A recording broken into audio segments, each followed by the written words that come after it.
Bom, são dados e avaliações sobre o desempenho da economia brasileira no ano passado. E quem também analisa o resultado do PIB de 2021 é o nosso comentarista Ricardo Caldas. Já está aqui com a gente. Boa noite, professor. O setor de serviços salvou a economia brasileira no ano passado. Você costuma dizer que ele é o carro-chefe da nossa economia. Esse é o resumo? Boa noite, Paulo. Boa noite a todos que estão nos assistindo. Com certeza, o setor de serviços é o carro-chefe. Representa mais de 2 terços, da economia como um todo e representa também mais de 2 terços dos empregos gerados. Então, o que acontece no setor de serviços se reflete em toda a economia. E no ano passado, nós tivemos um ótimo desempenho do setor de serviços que se recuperou da situação de 2020, quando ele foi o principal afetado pela pandemia. Nós temos uma arte sobre isso, não temos? Eles já estão aqui no vídeo. Explica para a gente, professor, então, essa projeção ano a ano do PIB. Então, veja que o resultado do ano passado, de 4,6%, foi o melhor resultado em uma década. Foi um resultado realmente muito bom, excepcional. É claro que grande parte desse resultado também se deve ao fato do ano anterior, 2020, ter sido muito ruim. Então, é claro que 2021 compensou aquela queda que nós vimos de 3,9% em 2020. Mas, de qualquer maneira, como você lembrou muito bem, o setor de serviços foi o carro-chefe, seguido muito próximo, e isso surpreendeu também os analistas, porque havia uma expectativa de que a indústria cairia no ano passado, mas não foi o que aconteceu. Ela ficou muito próxima do setor de serviços, com crescimento em torno de 4,5%.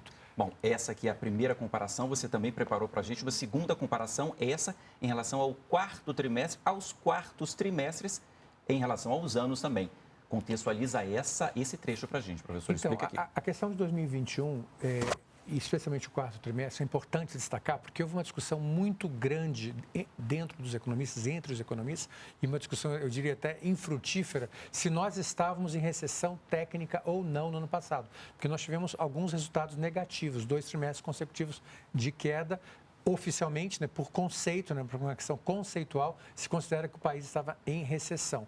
O que nós sempre procuramos destacar aqui no nosso programa foi que a economia não havia parado, muito menos entrar em declínio. Pelo contrário, ano passado foi um ano de retomada econômica em função do ano anterior, como nós já mencionamos.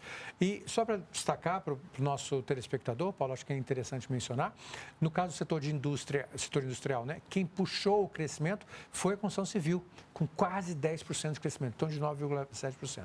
E no caso do setor de serviços, já foi mencionado aqui no vídeo que nos antecedeu, mas cabe destacar, eu sempre gosto de chamar a atenção para o setor das TICs, das tecnologias de informação e comunicação, que também foram as vedetes no ano passado, seguidas de perto pelo setor de transporte. Como as pessoas não podiam sair de casa, houve um aumento dos pedidos. E aí, então, o setor de transporte também foi um dos carros-chefes dentro do setor de serviços no ano passado. Bom, professor, a gente falou sobre os anos anteriores e sobre 2021, ano passado. Agora, quais são as projeções para esse ano, 2022, sendo que a gente tem uma guerra lá na Europa?